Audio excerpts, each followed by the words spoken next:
Sa ngalan ng Ama at ng Anak at ng Espiritu Santo. Amen. Ang pagpapala ng ating Panginoong Jesucristo, ang pag-ibig ng Diyos Ama, at ang pangingipagkaisa ng Espiritu Santo naway sumainyong lahat. At sumaiyo din. Mga kapatid, tinipon tayo bilang mga kaanib na angkan ng Diyos, kaya tumalog tayo sa maawaing Panginoong napapatawad ng lubos. Sinugong tagapagpagaling sa mga nagsisisi, Panginoon, kaawaan mo kami. Panginoon, kaawaan mo kami. Dumating na tagapaganyaya mga makasalaning magsisi, Kristo, kaawaan mo kami. Kristo, kaawaan mo kami. Nakaluklok ka sa kanan ng Diyos Ama, para ipamagitan kami. Panginoon, kaawaan mo kami. Panginoon, kaawaan mo kami. Kaawaan tayo ng makapangyarihang Diyos, patawarin tayo sa ating mga kasalanan at patubayan tayo sa buhay na walang hanggan. Amen. Manalangin tayo. Ama naming makapangyarihan, ipagkaloob mong lagi naming maranasan ang pangunguna ng aming ginagampanan ngayong Pasko ng pagkabuhay na iyong ibinigay upang aming ipagdiwang sa pamamagitan ng Jesucristo kasama ng Espiritu Santo magpasawalang hanggan. Amen. Maupo po.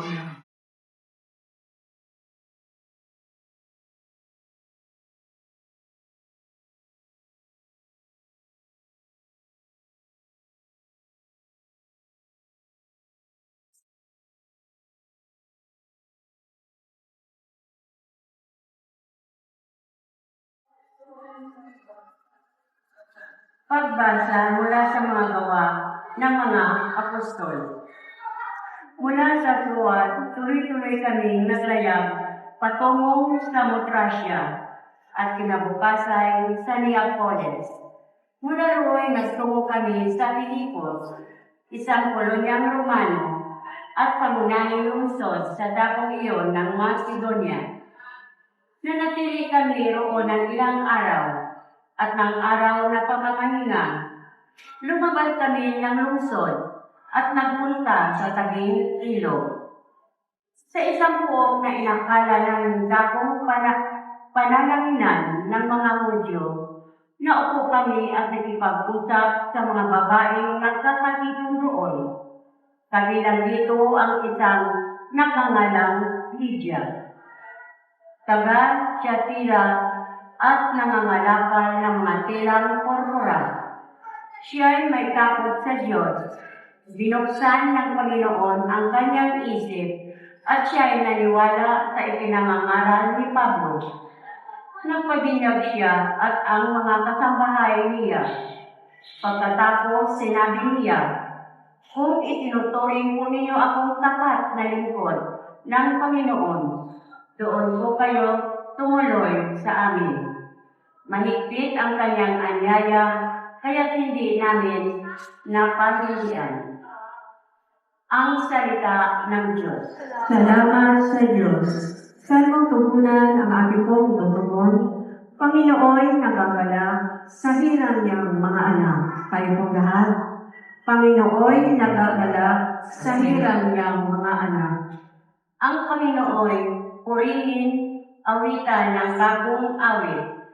Purihin sa pagtitipon ng tapat sa pananalig. Magalak ka, O Israel, dahilan sa manlilikha, dahilan sa iyong hari, ikaw Siyon ay matuwa. Tugon, Panginoon nagagala sa hirang niyang mga anak. Purihin sa pagsasayaw, purihin ang kanyang ngalan. Ang patambol ay tugtugin, at siya ay papurihan. Panginoon nagagalak sa kanyang mga hirang. Sa nangangapagkumbaba, tagumpay ang ibibigay. Tugon, Panginoon nagagalak sa hirang niyang mga anak. Sa tagumpay na natamo, magalak ang mga hirang. Sa kanilang pagtitikta ay magsaya at mag-awitan. Sa pagpuri sa Panginoon ay bayaan magsigawan. Ang tatanggap ng tagumpay ay ang kanyang mga hirap. Tugon, Panginoon nag-abala sa hirap niyang mga anak. Tumayo po ang lahat.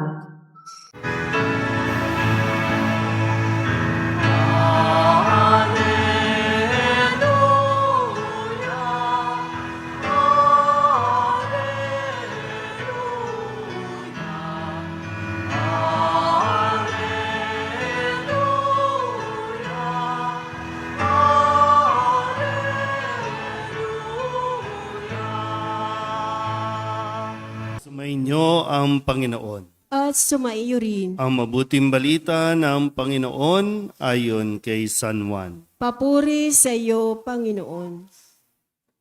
Noong panahong iyon, sinabi ni Jesus sa kanyang mga alagad, "Ngunit ang patnubay, ang Espiritu ng katotohanan, ang paparito mula sa Ama. Susuguin ko siya sa inyo, buhat sa Ama, at siya ang magpapatotoo tungkol sa akin. At magpapatotoo rin kayo tungkol sa akin, sapagkat sa pasimula pa'y kasama ko na kayo. Sinasabi ko ito sa inyo upang huwag kayong mawalan ng pananalig sa akin. Palalayasin nila kayo sa mga sinagoga. Darating ang panahon na ang sinumang pumatay sa inyo ay mag-aakalang naglilingkod siya sa Diyos. At gagawin nila ito sapagkat hindi nila ako nakikilala ni ang Ama. Ito'y sinasabi ko sa inyo upang pagdating ng oras na gawin nila, maalala ninyong ipinapauna ko na ito sa inyo." Ang mabuting balita ng Panginoon. Pinupuri ka namin, Panginoong Hesukristo. Isang magandang gabi po sa inyong lahat. Ngayon po ay Lunes sa ika-6 na linggo ng Pasko ng Pagkabuhay at ilang araw na lang, 6 na araw na lang at atin pong pagdiriwang ang dakilang kapisahan ng pag-akyat ni Jesus sa langit. Kung kaya ang atin pong narinig na pahayag mula kay San Juan ay hudyat din ng kanyang pamamaalam. Pero ang sabi niya, pag alis niya, ang patnubay naman, ang Espiritu ng katotohanan ang darating para tayo samahan upang ipaunawa sa atin ang lahat ng mga mangyayari pa sa atin pong pagsunod kay Kristo. Kung paanong ito ay pinaalala sa mga alagad noon na hindi magiging madali, pero hindi naman sila pababayaang nag-iisa. Kaya nga dito po, kumbaga makikita natin ang sentro din ng ating pananampalataya na tayo ay nananalig sa Ama, sa Anak at Espiritu Santo. Ito yung ating pinanghahawakan. So kaya po, sabi ni Kristo sa atin pong Ebanghelyo ngayon at sana wag natin itong kakalimutan. Kung lalo na kapag nagkakaroon tayo ng problema, nagkakaroon ng mga pagsubok, minsan depende rin sa pagsubok kung ito ba talaga ay pagsubok sa ating pananampalataya o tinuturing lang natin pagsubok dahil nga sa katigasan ng ulo natin. Pero kung sakasakali po na makaranas tayo ng panguusig, makaranas tayo ng hindi madaling buhay dahil sa pananatili natin, halimbawa sa pananampalataya bilang Katoliko, minsan sa ibang lugar o sa ibang bansa, mayroong mga restriction, bawal mong gawin ito, bawal ka dito. Kapag Kristiyano ka, bubugbugin ka. Kapag Kristiyano ka, pahihirapan ka. Pero sinabi na ni Jesus na kung sakali, nasasabihin nila, ginagawa nila ito para sa Diyos. Dahil sa Diyos, mas manalig tayo na sa atin pong mga natanggap na ebanghelyo, natanggap na mga salita mula pa sa mga sinaunang mga alagad ni Kristo. Hindi kahit kailanman no, na ninahangad ng Diyos na utusan tayong pumatay, utusan tayo na magpahirap alang-alang sa pananampalataya.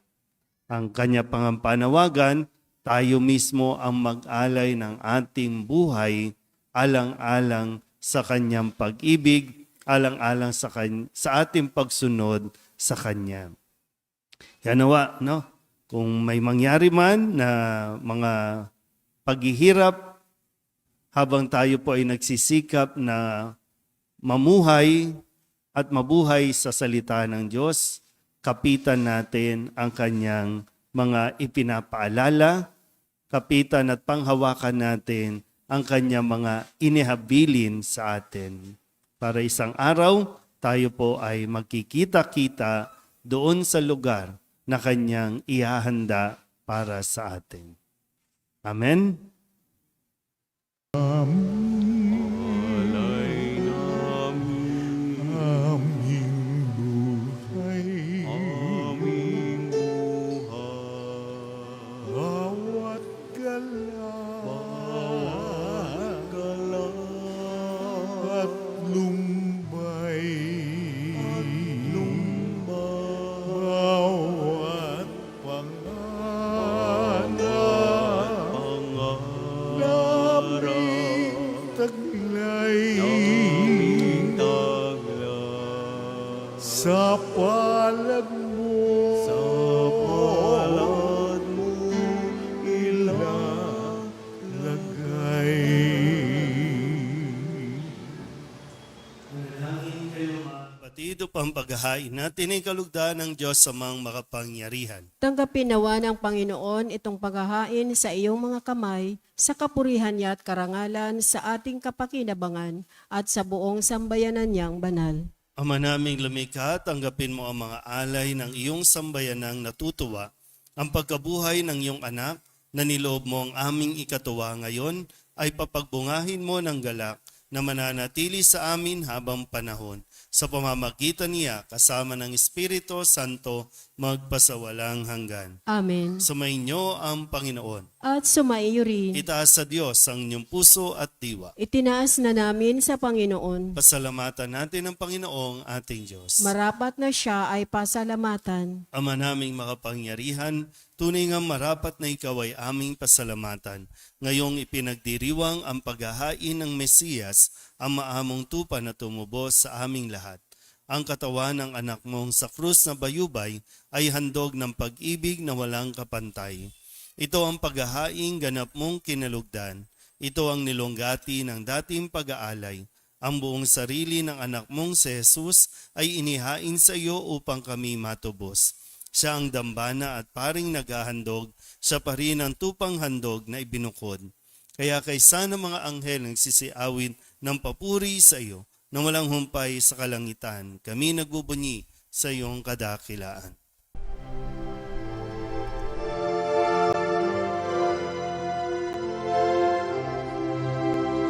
Santo, Santo, Santo, Panginoong Diyos makapangyarihan, napupuno ang langit at lupa ng kalwalhatian mo. Hosana sa kaitaasan,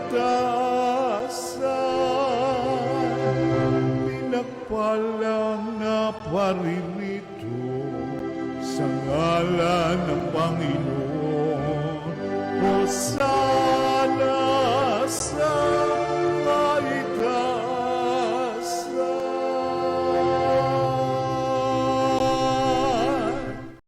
Ama naming banal, ikaw ang bukal ng tanang kabanalan. Kaya't sa pamamagitan ng iyong Espiritu, gawin mong banal ang kaloob na ito upang para sa aming maging katawan at dugo ng aming Panginoong Hesu Kristo. Bago niya pinagtiis ang kusang loob na maging handog, hinawakan niya ang tinapay, pinasalamatan kaniya, pinaghati-hati niya iyon, iniabot sa kanyang mga alagad at sinabi, tanggapin ninyong lahat ito at kahanin, ito ang aking katawan na ihahandog para sa inyo.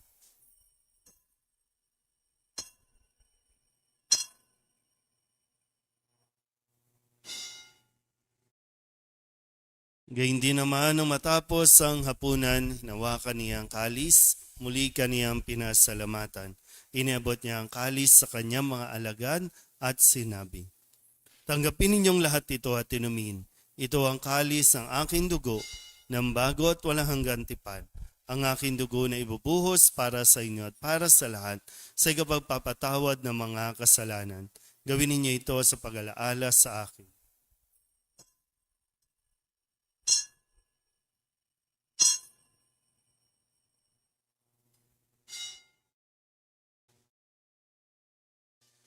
Ipagbunyi natin ang misteryo ng pananampalataya. Si Kristo'y namatay, si Kristo'y nabuhay, si Kristo'y babalik sa wakas ng panahon. Ama, ginagawa namin ngayon ang pag-alaala sa pagkamatay at muling pagkabuhay ng iyong anak. Kaya tiniaalay namin sa iyo ang tinapay na nagbibigay buhay at ang kalis na nagkakaloob ng kaligtasan. Kami nagpapasalamat dahil kami iyong minarapat na tumayo sa harap mo para maglingkod sa iyo. Isinasamo namin kami magsasalo-salo sa katawan at dugo ni Kristo ay mabuklod sa pagkakaisa sa pamamagitan ng Espiritu Santo. Ama, lingapin mo ang iyong simbahang laganap sa buong daigdig. Puspusin mo kami sa pag-ibig kay San Leon na aming Papa at ni Jose na aming Obispo at ng Tanang Kaparian. Alalahanin mo rin ang mga kapatid naming nahimlay na may pag-asang sila'y muling mabubuhay, gayon din ang lahat ng mga pumanaw. Kawaan mo sila at patuloyin sa iyong kaliwanagan. Kawaan mo at pagindapating kaming lahat na makasalo sa iyong buhay na walang wakas. Kaysa ng mahal na Birhen Maria na ina ng Diyos, ng kabiyak ng puso niyang San Jose. Kaysa ng mga apostol at ng lahat ng mga banal na namuhay dito sa daigdig ng kalugod-lugod sa iyo, may pagdiwang nawa namin ang papupuri sa ikararangal mo sa pamamagitan ng iyong anak na aming Panginoong Heso Kristo. Sa pamamagitan ni Kristo, kasama niya at sa Kanya, ang lahat ng parangal at papuri ay sa iyo, Diyos amang makapangyarihan, kasama ng Espiritu Santo, magpasawalang hanggan.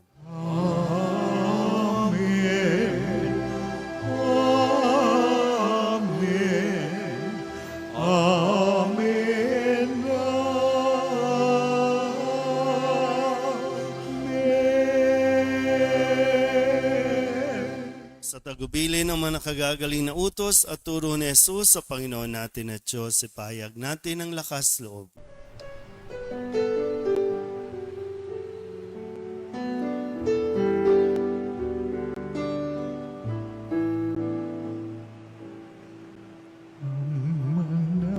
namin sumasalang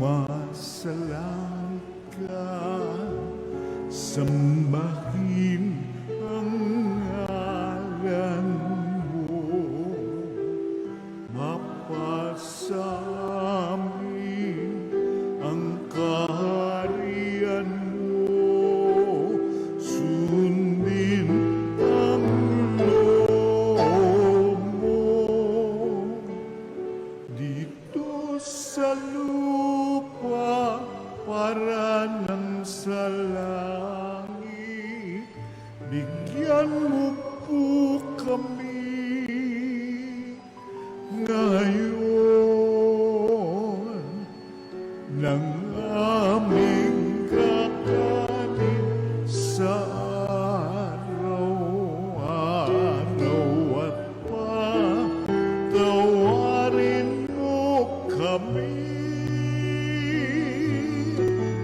sa aming mga sala para ng pagpapatawa namin sa nagkakasala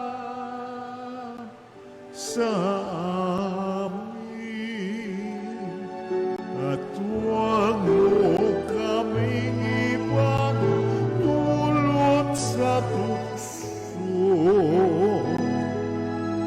at yadya mo kami sa lahat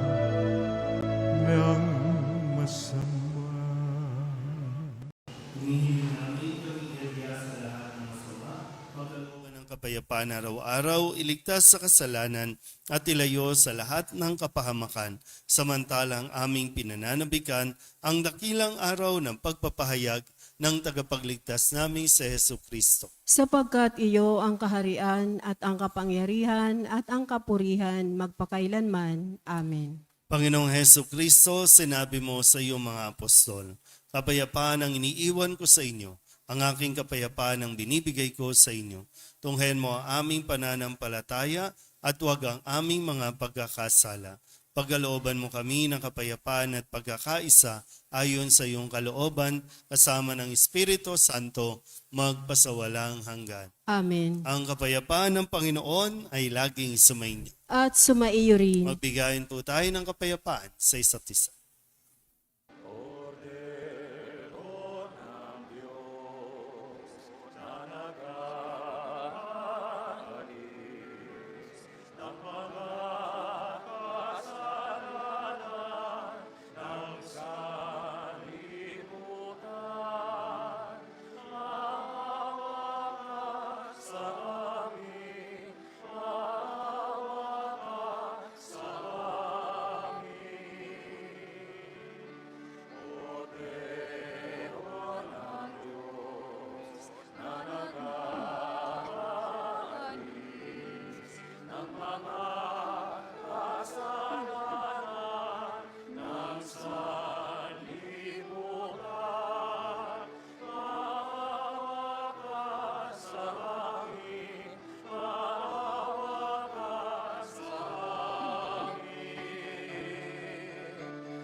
Ito ang kordero ng Diyos.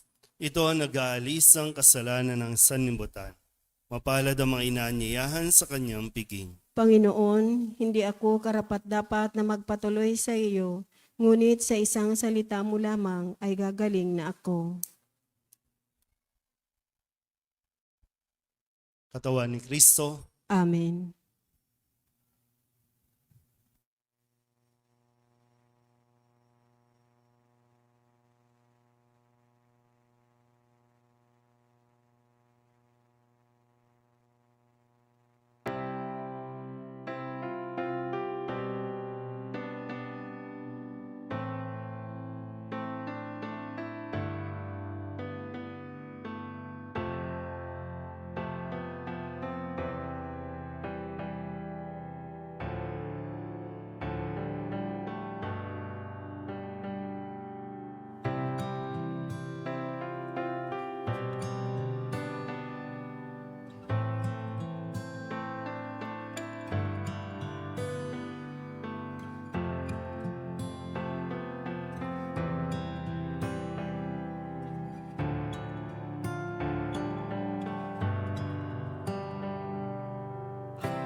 Manalangin tayo.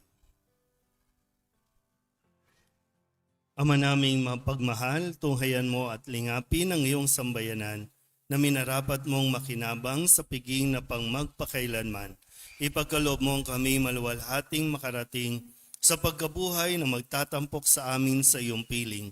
Sa pamamagitan ni Yesu Kristo, kasama ng Espiritu Santo, magpasawalang hanggan. Amen. Sumainyo ang Panginoon. At sumaiyo At rin. pagpalain kayo ng makapangyarihang Diyos, Ama at Anak, at Espiritu Santo. Amen. Tapos sa banal na misa, umayo tayo sa kapayapaan ni Kristo. Salamat sa Diyos.